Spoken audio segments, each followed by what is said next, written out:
할렐루야. 아멘.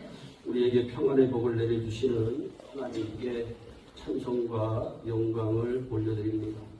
우리 옆에 분들과 함께 인사합니다. 당신의 삶 동안 평안을 누리세요.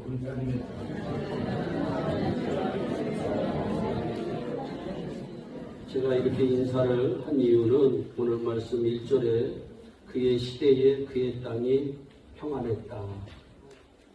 여러분들의 삶 동안 평안을 누리는 복된 인생이 되기를 바랍니다. 하나님은 평안을 주시는 분이십니다. 에레미야서 29장 11절에 나 여호와가 말한다. 너희를 향한 나의 생각은 평안이다. 그래서 우리 하나님은 우리에게 평안을 주시는 분이십니다.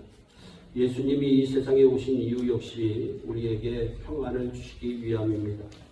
누가복음 2장 14절 말씀에 지극히 높은 곳에서는 하나님께 영광이요 땅에서는 기뻐하심을 입은 사람들 중에 평화로다 말씀합니다. 이 찬양은 예수님께서 태어나시던 때 양을 지키던 목자들에게 기쁨의 소식을 전한 천사들이 부른 찬양입니다. 예수님은 기뻐하심을 입은 사람들에게 평화를 주시기 위해 이 세상에 오셨습니다. 예수님께서 십자가에서 죽으신 후 무덤에서 3일간 지내시다가 부활하시어 두려움에 떨며 숨어있던 제자들에게 가셔서 가장 먼저 하신 말씀 역시 평안할지어다입니다. 요한복음 20장 19절입니다. 이날 곧 안식 후 첫날 저녁 때 제자들이 유대인들을 두려워하여 모인 곳에 문들을 닫았더니 예수께서 오사 가운데 서서 이르시되 너희에게 평강이 있을지어다. 예수님께서는 우리에게 평안을 주시기 위하여 오신 줄 믿으시기를 바랍니다. 창립감사 총동원 주일을 맞아 우리에게 평안의 복을 주시는 하나님께 감사를 드립니다. 이스라엘 백성이 성막에서 드릴 제사법, 제사장의 직무, 그리고 이스라엘 백성이 거룩한 삶을 살기 위한 생활 규례를 다룬 레위기서에는 구약의 5대 제사에 대한 설명이 나옵니다. 번제, 소제, 화목제, 속죄제, 속건제가 나오는데 세 번째 제사인 화목제는 히브리어로 제바흐 샬람임이라고 하는 단어인데 샬롬의 제사, 평화의 제사입니다. 그렇다면 화목제가 우리에게 주는 영적인 교훈은 무엇일까요? 화목이, 샬롬이 평화가 중요하다고 하는 말입니다. 사랑하는 여러분, 평화가 진심으로 중요합니다. 아무리 큰 집에서 돈 많고 잘 살아도 가정이 화평하지 않으면 어떻게 그 가정이 행복한 가정이 될 수 있습니까? 그래서 잠언서는 이렇게 말씀합니다. 잠언서 17장 1절에 마른 떡, 여러분 떡도 그냥 부드러운 떡이 아닙니다. 오래돼서 마른 떡 한 조각만 있고도 화목하는 것입니다. 제육이 고기가 집에 가득하고도 다투는 것보다 나으니라 성경은 말씀합니다. 아무리 큰 예배의 당을 짓고 성도들이 많이 모여 있어도 교회 안에 분란이 일어나면 어찌 복된 주일이 기쁜 날이 될 수 있습니까? 사랑하는 여러분, 여러분은 편안하십니까? 아니면 걱정과 근심으로 마음이 불편하십니까? 심리학자들에 의하면 평안을 빼앗아가는 5가지가 있는데 탐욕, 성취욕, 시기심, 분노, 교만입니다. 탐욕이 있으면 평안할 수가 없습니다. 여러분, 욕심을 과소평가해서는 안 됩니다. 우리 힘으로 욕심을 이길 수가 없습니다. 밤늦게까지 게임이나 영상을 보며 피로감을 호소하며 후회하는 사람이 있습니다. 건강 적신호인데 입에만 좋은 것을 먹고 후회하는 사람들도 있습니다. 욕심을 이기지 못한 결과입니다. 사실 욕심을 용납하는 것은 죽음을 용납하는 것입니다. 성경 야고보서 1장 15절에서 욕심이 잉태하면 죄를 낳고 죄가 자라면 죽음을 낳는다고 성경은 분명히 말씀하고 있습니다. 또한 무엇인가를 이루려고 하는 지나친 성취욕은 평안을 빼앗아갑니다. 성취욕 좋은 것입니다. 그러나 지나친 성취욕은 내 마음속에 있는 평안을 빼앗아갑니다. 또한 시기심 또는 질투하는 마음에는 평안이 없습니다. 사울이 처음에 왕이 될 때는 준수한 용모를 가졌습니다. 겸손한 사람이었습니다. 순종하는 사람이었습니다. 훌륭한 인품의 사람이었습니다. 근데 이 사울이 변합니다. 그 이유는 시기심 때문입니다. 다윗이 골리앗을 쓰러뜨리고 돌아올 때 환영나온 여인들이 사울이 죽인 자는 천천히요, 다윗은 만만이로다 하라고 춤을 추며 환영하자 사울이 불쾌해하며 심히 화를 냈다고 성경은 기록하고 있습니다. 결국 사울은 마음의 평안을 잃어버리고 사위인 다윗을 죽이기 위해 평생 불안에 떨며 사는 불쌍한 인생이 되고 맙니다. 결국 비참한 최후를 맞이합니다. 또한 분노가 있으면 평안할 수가 없습니다. 잠언서 16장 32절에 노하기를 화내기를 더디하는 사람은 용사보다 낫고 자기의 마음을 다스리는 사람은 하나의 성을 점령한 사람보다 낫다고 분명히 성경은 말씀합니다. 사람은 화가 나면요, 평상시에 하지 않던 행동을 합니다. 대개 나중에 후회할 어리석은 일을 저지르게 되는 것입니다. 또한 교만하면 평안할 수가 없습니다. 잠언서 16장 18절에서 교만에는 멸망이 따른다고 분명히 성경은 말씀하고 있습니다. 오늘 이 시간 여러분의 마음속에 평안을 누리지 못하게 만드는 것이 있다면 오늘 이 예배를 통해 평안의 복을 누리는 은혜가 있기를 축복합니다. 그러기 위해서는 세 가지 관계, 자신과의 관계, 하나님과의 관계, 그리고 이웃과의 관계에서 화목해야 합니다. 오늘 본문은 아사왕에게 누리게 하신 평안의 복입니다. 어디를 둘러봐도 불안, 두려움, 염려가 보이지 않는 평안입니다. 형통한 일들만이 펼쳐지는 역사가 일어납니다. 이런 평안을 어떻게 누릴 수가 있을까요? 먼저 우리가 알아야 할 중요한 진리 하나가 있어요. 평안은 내가 만들 수 있는 것이 아니라고 하는 진리입니다. 마인드 컨트롤한다, 수행한다고 평안을 내가 누릴 수가 없습니다. 평안은 주님이 주셔야만 누릴 수 있는 하나님의 은혜입니다. 본문 6절 7절에서 반복하여 기록된 말씀이 여호와께서 주님께서 평안을 주셨으므로 라고 말씀합니다. 주님은 평안을 주시는 분이심을 믿으시기를 바랍니다. 요한복음 14장 27절에서 우리 예수님이 제자들에게 말씀합니다. 평안을 너희에게 끼친다. 곧 나의 평안을 너희에게 준다. 너희는 마음에 근심하지도 말고 두려워하지도 말라. 세상이 주는 평안은 일시적이고 세상이 주는 평안은 조건적이고 세상이 주는 평안은 외적인 평안입니다. 무언가 필요한 것이 채워져야만 잠시 맛볼 수 있는 평안입니다. 그러나 우리 주님이, 우리 하나님이 우리에게 주시는 평안은 환경과 조건에 흔들리지 않고 누릴 수 있는 참 평안입니다. 바울과 실라는 컴컴한 감옥의 고통 가운데 있었지만 주님이 주시는 평안 가운데 찬양을 하나님께 올려드립니다. 그 이후에 기적을 체험합니다. 다니엘은 사자굴속에서 평안을 유지합니다. 그리고 기적을 체험합니다. 다니엘의 세 친구들도 풀무불 속에서 평안을 유지합니다. 여러분, 불 속에 들어가는데 평안할 수가 없습니다. 그러나 주님이 평안을 주시면 평안하게 되는 줄 믿으시기를 바랍니다. 그리고 기적을 체험합니다. 성경이 무엇을 우리에게 말씀하고 있습니까? 평안이 문제를 해결한다고 하는 사실입니다. 그렇다면 주님이 주시는 평안의 복은 어떤 사람에게 임할까요?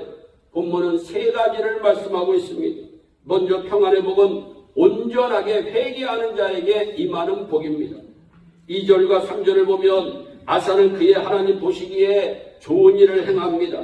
이방 제단과 산당을 없앱니다. 석상을 깨뜨립니다. 아세라 목상을 쳐 부숩니다. 나라 안에 만연했던 우상을 철저히 없앴을 때 하나님께서 평안의 복을 내려주신 것입니다. 아주 귀한 진리입니다. 버려야 할 것들을 철저하게 버리는 것, 끊어야 할 것들을 철저하게 끊어내고 돌아서면 하나님의 복이 임하는 줄 믿으시기를 바랍니다. 회개해야 평안이 옵니다. 예수님께서 회개하라 천국이 가까웠느니라 말씀합니다. 천국의 기쁨과 평안은 회개하는 자에게 임하는 평안인 줄 믿으시기를 바랍니다. 지금 내게 생명을 연장시켜 주신 것이 회개할 수 있는 기회임을 꼭 깨달으시고 회개함으로 주님만이 주실 수 있는 평안의 복을 누리게 되기를 주님의 이름으로 축복합니다. 또한 평안의 복은 하나님을 가까이 하는 자에게 임합니다. 성경 시편 73편 28절에서 하나님을 가까이 함이 내게 복이라고 성경은 말씀합니다. 야고보서 4장 8절에는 하나님을 가까이 하라 그리하면 내가 너희를 가까이 하리라 분명히 말씀하고 있습니다. 아사왕의 개혁운동은 우상을 없애는 것으로 그치지 않았습니다. 사실 우상을 없애는 것만 해도 대단한 결단이고 위대한 일입니다. 하지만 회개라고 하는 것은 결승선을 통과하는 것이 아니라 신앙의 첫 단계입니다. 회개라고 하는 것은 홍해바다를 걷는 것뿐입니다. 앞에 광야도 있습니다. 요단강도 건너야 됩니다. 가나안도 정복해야 됩니다. 여러분, 회개는 다가 아니고 회개는 목적이 아니라 과정임을 분명하게 성경은 우리에게 말씀하고 있습니다. 4절과 5절을 보면 그는 또 유다 백성에게 명령을 내립니다.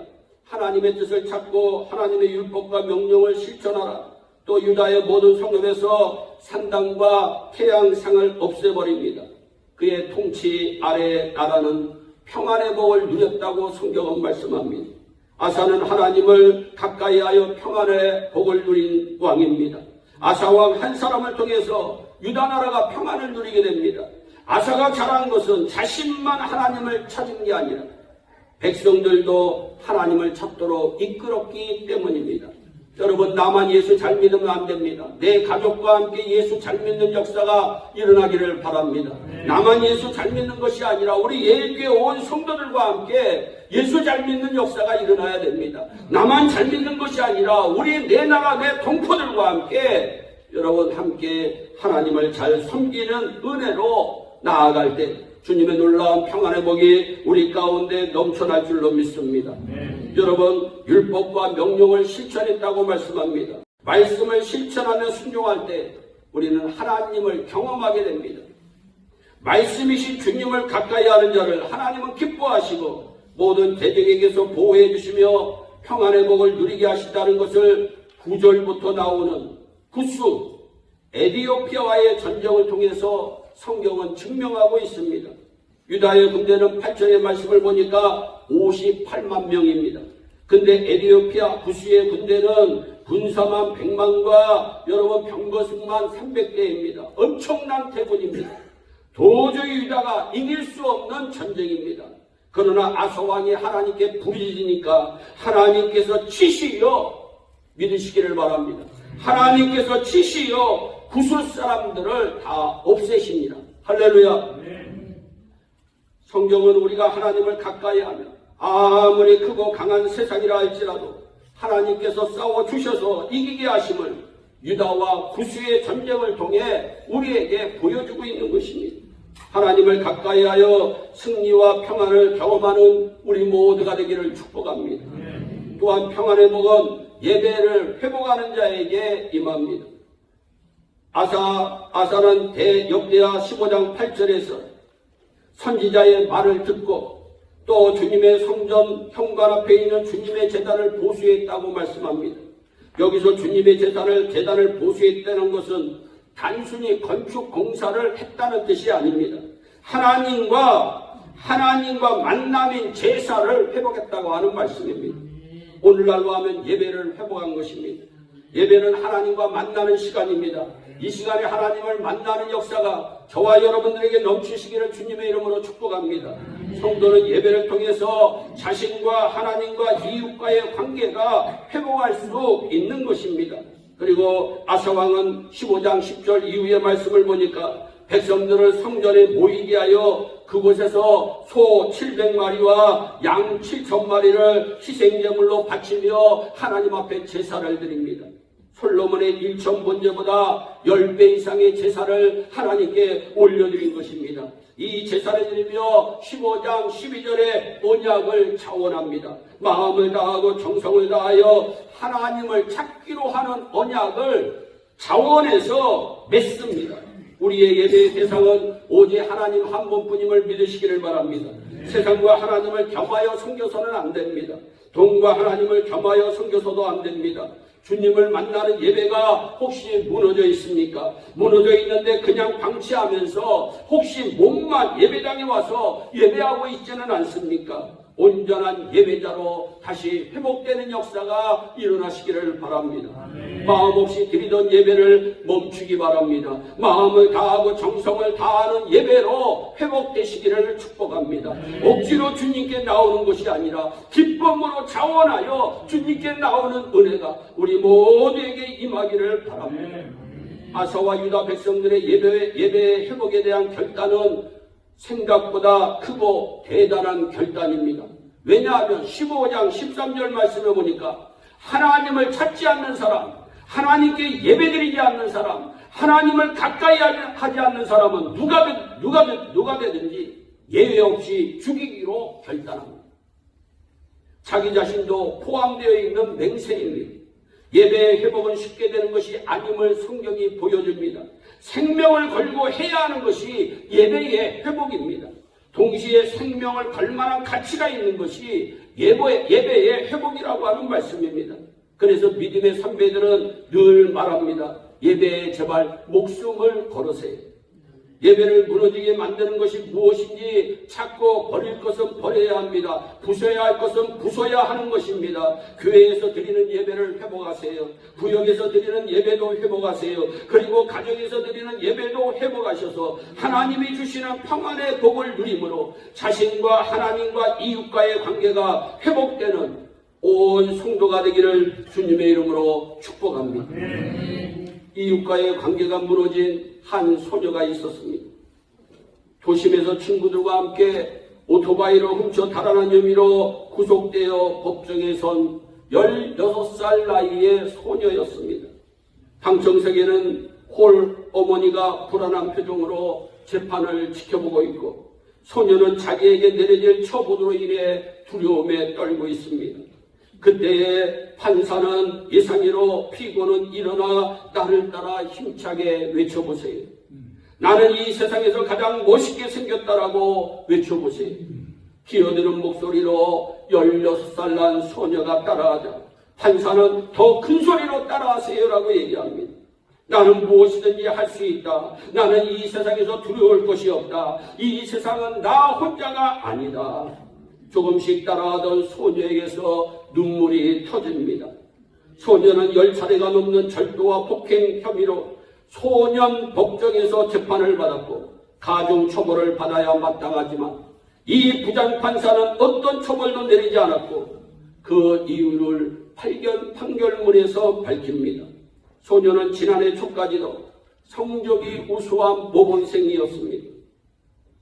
홀 어머니 밑에서 밝게 살았던 소녀가 어느 날 하굣길에서 몇몇의 남학생들에게 집단 폭행을 당하면서 온통 그 소녀의 인생이 뒤죽박죽이 되었습니다.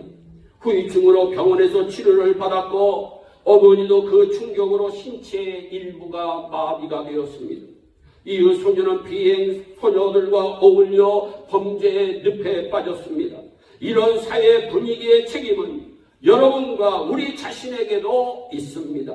그리고 마지막으로 소녀를 불러 세우면서 이 세상에서 제일 중요한 건 바로 너다 하고 그 소녀의 손을 잡아줍니다. 이 시간 판사는 물론 소녀와 어머니 그리고 법정은 함께 눈물을 흘립니다. 한 판사의 큰 마음이 얼마나 많은 사람에게 위로와 용기를 주었는지 모릅니다. 소녀는 마음이 평안하며 눈에서는 눈물이 하염없이 흘러내립니다. 이러한 큰 마음이 나라에도 필요합니다. 이러한 큰 마음이 교회에도 필요합니다.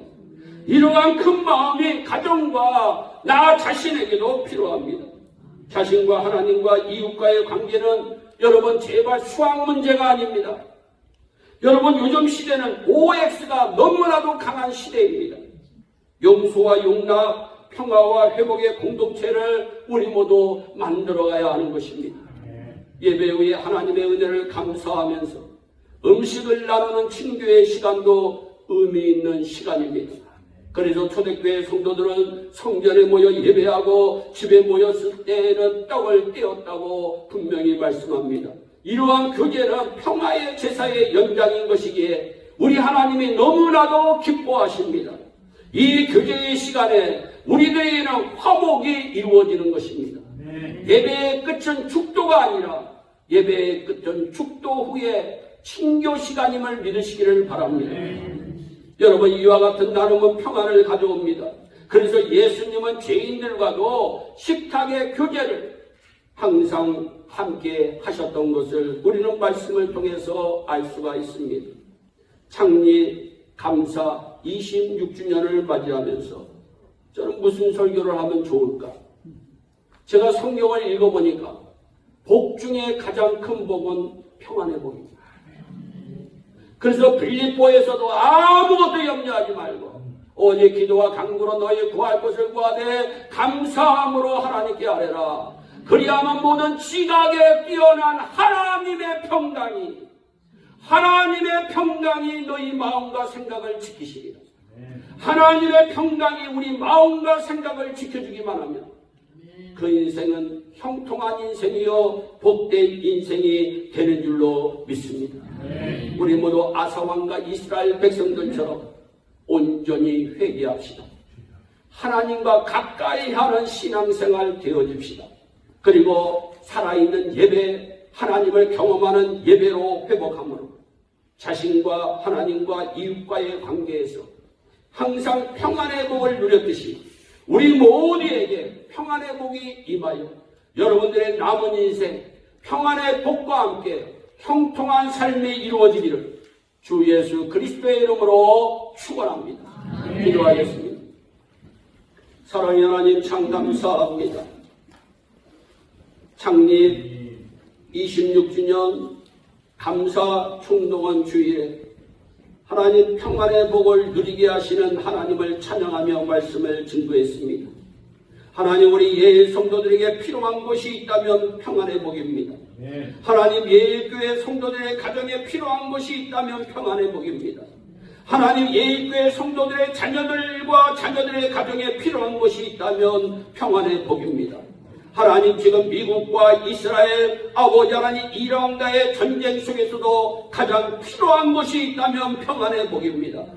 아버지여, 우리에게 평안의 복을 허락하여 주시어서 나만 잘되고 나만 잘 사는 것이 아니라 그 평안의 복을 함께 나누는 역사가 예일교회 성도들로부터 이루어지게 하여 주시어서 엘리코시리가 평안의 복으로 넘쳐나게 하시고 메릴랜드가 평안의 복으로 넘쳐나게 하시고 이 전 미국이 평안의 복으로 넘쳐나고 우리 예일교회가 마지막 시대에 우리 하나님 앞에 영광 올려드리는 축복에 대한 공동체가 되어지게 하여 주옵소서.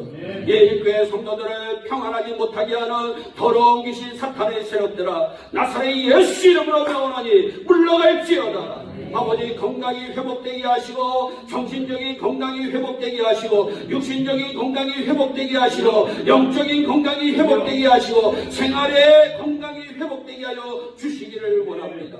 아버지, 자녀가 문제가 있습니까? 예수 이름으로 명하노니 자녀 안에 있는 두려움은 떠나갈지어다. 자녀를 평안치 못하게 하는 모든 문제는 제거함을 받을지어다. 주여 도와주시어서 하나님이 지금도 살아계셔서 역사하시는 하나님임을 우리 모두가 깨닫는 축복의 삶이 이루어지게 하여 주시옵소서. 감사하고 예수님의 이름으로 축복하며 기도하옵나이다. 아멘.